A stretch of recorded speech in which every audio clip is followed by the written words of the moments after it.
Ang sagot ni Kong Sandro, ba't tayo maniniwala dyan? Hindi. Statement lang ito. Bakit tayo maniniwala kay Saldico? Ang mga pinagsasalita daw ni Saldico ay katunayan na ito ay bagong kasabwat ng mga DDS. Sabi pa niya. Hindi nyo ba nalalaman na kilala na ng mga kababayan natin na ito ang arkitekto ng kaguluhang ito? Pero tuloy-tuloy pa rin iniinsulto nitong katalinuhan natin. Bakit? Kasi sinabi niya wala siyang nakuha. Ito si sabi ko, doon sa bilyon-bilyon, wala daw siya nakuha. Oo nga. Yun din ang sagot niya ni Congressman na yun, yung sa Antipolo. Si Puno, Ronnie Puno. Sabi niya, nakapagtataka naman nyo yan, na kahit 5 wala man lang napunta sa'yo. Hindi pa niya kinikwento kasi kung ano yung insertion niya. Yes. Ang pinag-uusapan lang dito, insertion na pinacilitate niya. Doon sa 100 billion. Para sa iba. Yes. Katulad nitong insertion na ipinapasok ni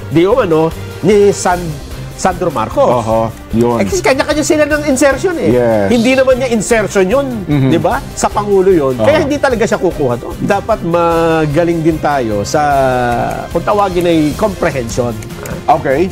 Kung ito binabasa, reading comprehension. Okay. Pero pagkapapakinggan mo, listening comprehension. Tama. Ang sinasabi ni Saldico, na wala siyang kinuha, ginamit niya ito sa kauna-unahang video, di ba? Wala siyang kinuha. Ang topic doon ay yung 100 billion insertion. Ayun. Na may kickback na 25 billion. Yes. Na yun ay napunta lahat kay BBM daw. Sabi niya. Doon niya ginamit yung wala akong nakuha dito. Doon sa 100 billion. Kasi kanya-kanya sila ng insertion Yes. Hindi naman niya insertion yun. Tuloy tayo sa ating talakayan. Ito na po. Ang statement ni Majority Leader Ferdinand A. Marcos, a.k.a. Congressman Sandro Marcos, na sinasabi ni Saldico, nagkaroon ng insertion 56 billion daw ba? Oo. Naggalit daw 50.9 billion. Total na ito, ha? Noon daw pong 2023, 9.636 billion. Okay. Noon namang 2024, tumaas, naging 20.17 billion. At noong 2025, 21.127 billion. So sa tatlong taon, total 50.9 billion. Ang problema, nagkulang ng 8 billion. Kaya naggalit yung mga kontratista. Patay sa kwento ni Kong Saldi. Humingi ng refund. Nag-advance na daw Anong sagot ni Kong Sandro? Ang sagot ni Kong Sandro, ba't tayo maniniwala dyan? Hindi ba video? Hindi. Statement lang ito. Bakit tayo maniniwala kay Saldico? Sa isang Saldi, isang Sabi Sandro. niya kasi, kahit naman sino pwedeng umupo sa harap ng isang camera, kung ikaw ay nasa abroad, at magsalita ng kasinungalingan. Ng maraming iba't ibang kasinungalingan. Ay, eto ang bago. Ang mga pinagsasalita daw ni Saldico ay katunayan na ito ay bagong kasabwat ng mga DDS. Kaya pa newly crowned champion of the DDS. Kabal. Ano yung kabal? Ba't may kabal? DDS kabal. Basta DDS, siguro mga grupo na... Ngayon ko lang narinig yung DDS kabal. So si Saldico daw po ay kakampi na ng DDS. At ang sabi niya, dapat ang publiko ay maunawaan, maintindihan na ang taong ito ay walang kredibilidad. At siya ay nababalot lang ng pansariling interes para ilabas ang mga video na ito para guluhin, destabilize ang gobyerno. Ayun. At hindi nung pahayag yun, no? Fantastical. Fantastical as they are false. Eto pa. Sabi pa niya. Hindi nyo ba nalalaman na kilala na ng mga kababayan natin na ito ang arkitekto ng kaguluhang ito? Pero tuloy-tuloy pa rin iniinsulto nitong katalinuhan natin. Bakit? Kasi sinabi niya, wala siyang nakuha. Ito si sabi ko, doon sa bilyon-bilyon, wala daw siya nakuha. Oo nga. Hindi naman ako personally, Nelson, kung dumaan sa bilyon-bilyon piso, hindi naman ako maniniwalang wala kang nising ko. Diba? Pero Jen, ito naman ang akin dyan. Kasi dapat magaling din tayo sa, kung tawagin ay comprehension. Okay. Kung ito binabasa, reading comprehension. Okay. Pero pagkapapakinggan mo, listening comprehension. Tama. Ang sinasabi ni Saldico na wala siyang kinuha, ginamit niya ito sa kauna-unahang video, di ba? Wala siyang kinuha. Ang topic doon ay yung 100 billion insertion. Ayun. Na may kickback na 25 billion. Yes. Na yun ay napunta lahat kay BBM daw. Sabi niya. Doon niya ginamit yung wala akong nakuha dito. Doon sa 100 billion. Kasi kanya-kanya sila ng insertion eh. Yes. Hindi naman niya insertion yun. Di ba? Sa Pangulo yun. Kaya hindi talaga siya kukuha doon. Yun din ang sagot niya, ni Congressman yung sa Antipolo. Si Puno, Ronnie Puno. Ronnie Puno. Ang sabi niya, nakapagtataka naman anyo yan na kahit 5 wala man lang napunta sa'yo. Sa kabila ng ikaw daming eroplano, laki ng niyaman mo. Hindi pa niya kinekwento kasi kung ano yung insertion niya. Yes. Ang pinag-uusapan lang dito, insertion na pinasilitate niya. Doon sa 100 billion. Para sa iba. Yes. Katulad nitong insertion na ipinapasok ni Sandro Marcos. So yun din ang punto ni Sandro ngayon. Bakit ganun eh? Wala kang nakuha, dami-dami mong pera, parang ganun, di ba? Yun na nga, Hindi. Biglang ang dumami ang asset mo, may eroplano, etc. Hindi pa naman niya binabanggit yung ibang insertion niya eh.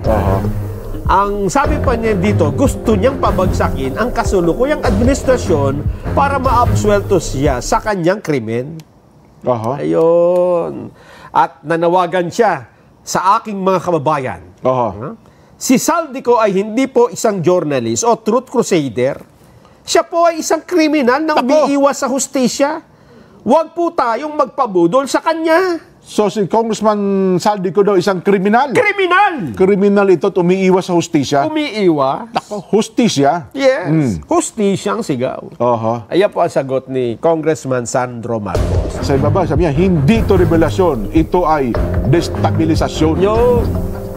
Nanggugulo ka lang. Pero hindi niya direct ang sinabi, wala akong insertion na ganyan. Sa kabuuan nga ng pahayag, wala siya sinabi. Nagsisinungaling ka.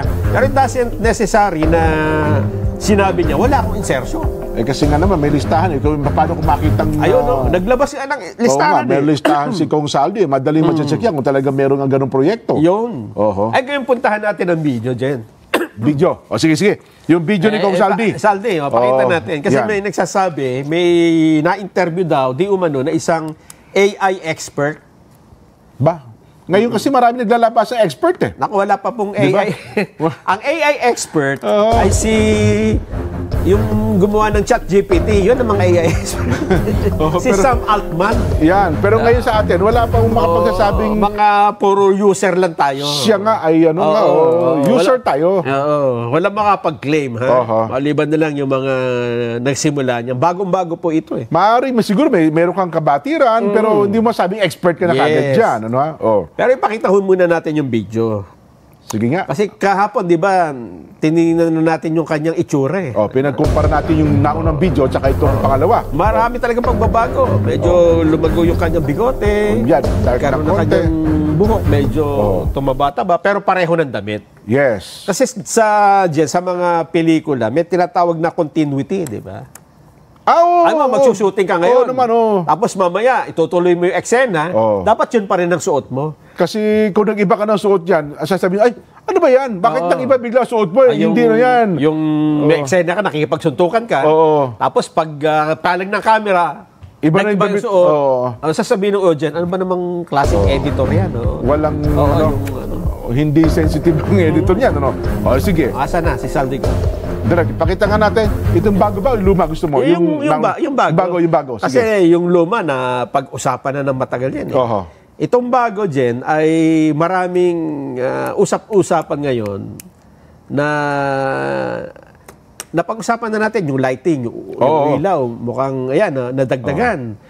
Pero may anino pa rin siya. Sabi nila walang anino. Ayan, may anino pa rin. May anino sa may baba niya. Nasa ulo niya, sa baba. So, ibig sabihin, ang ilaw niya nasa taas na. Oo, top view. Top view ang ilaw. Light. Kasi nung nakaraan, siguro, ang ilaw niya nasa harap. Kokonti. Kaya ang anino niya nasa likod. Nasa likod, kokonti pa. Sabi ng direktor, palitan natin ng lighting. Ayan, no? Magkaiba yung ilaw. At yung suklay, sinuklay talaga. Ibig sabihin, may nagsasabing siya, bakit yan hindi nagpapalit ng damit? Hindi, meron kasing, ang gusto niya kasing i-ano dito, Jen, ay continuous, tuloy-tuloy, di ba, yung video niya, hindi pa naman tapos. Hindi pa tapos. Pagka pinanood mo yun, nagbago-bago ng damit, malilito kang, di ba? Malilito yung, ibig sabihin, Jen, I therefore conclude, na yung director nito, ay director ng pelikula. Bakit mo nasabi director ng pelikula? Hindi naman nakikipagsuntukan eh. Alam yung continuity. Ganon? May idea sa editing? Oo, may idea.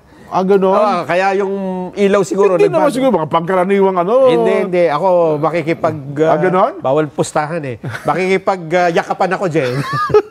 Kung sino una kumakasalubong, pagka napatunayan na director ng pelikula. Director ng pelikulang director niyan. Director ng pelikula.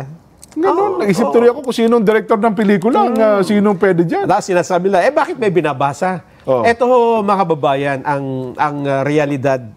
May question ba yan? Ba't may binabasa? Bakit daw binibira? May scripted daw eh. Talaga naman. Yun ba naman? Hindi, sagutin na natin. Sige, anyway. Apakahirap. Ako nga, Jen, di ba tayo, nakakaharap na tayo ng camera? Totoo. Pero pagka iniisip ko, magbablog kaya ako, alam ba't hindi ako makapag-vlog hanggang ngayon? Kasi gusto ko may script. Siyempre. Kasi parang mahirap, di ba, na magla-live ka? Yung pagkakasunod. Kasi kung ano nung sabihin mo. Lalo na kung sensitive. Na pwede kang kasuhan kapag nagkamali ka. Ba't ang gusto ba daw nila? Walang script? Yung spontaneous? Pati nga yung Pangulo, di ba? Pagka nag-bibidyo ng umaga. May teleprompter o kaya may binabasa talaga. May script din. Apakahirap ho nang walang script, maniwala kayo. Dito lang ho sa Saganang Mamamayan, nagtataka kami kung bakit kami nakapag-programa ng walang script. Sa loob ng isang taon. May himala kasi talaga. Pero ito kasi, yung kanya kwento, tuloy-tuloy eh. May continuation. Tapos may mga detalye kang dapat matandaan eh. Petsa. Ang hirap kasi yung ikwento niyan. Baka maglabo-labo. Hindi hahaba. Ako sa tingin ko, ngayon pa lamang, baka buo na yung buong script niya. Buo na yan.